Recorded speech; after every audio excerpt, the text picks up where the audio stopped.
Okay, so here we are in week 2. So let's create a new project. And we are module 3, week 2. And this will go into my D drive as per usual. Okay, and then definitely save that. So go to job. There was another project there.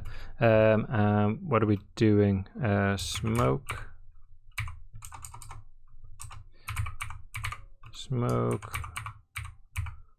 columns.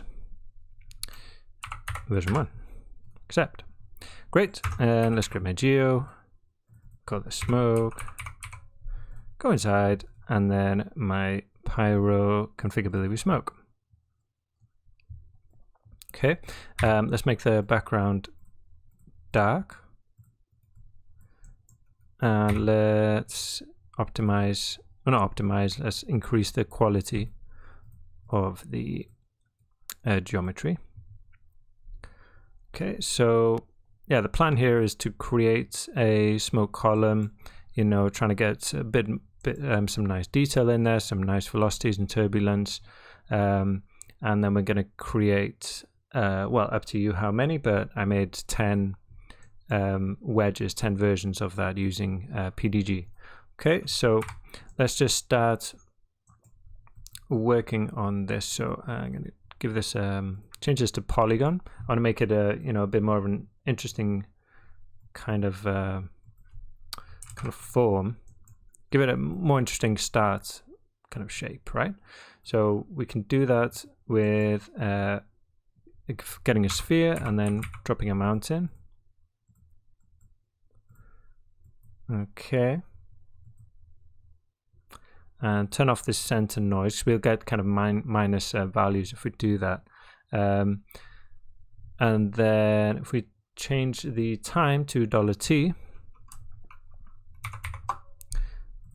we'll get the the time value, and it will we'll get some movement there. If we turn on the real-time toggle, that's what it's called, you can see that we get a bit more of an interesting kind of form. Let's drop down the size, just 1.5. Okay, something like that. That's pretty cool.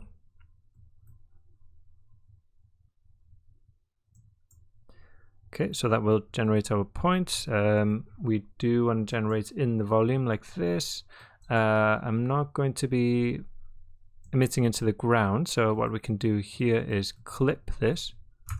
Okay, if you drop a clip, that's kind of like a boolean, just kind of deletes everything below a certain plane, just kind of snips it off.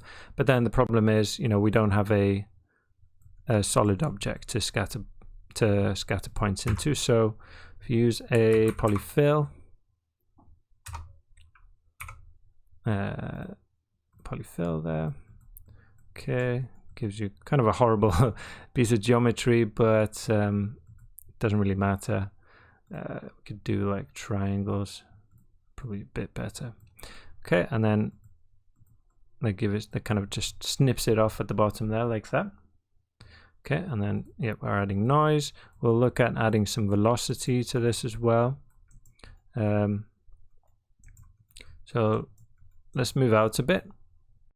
Maybe run a flipbook on that, and then take it from there.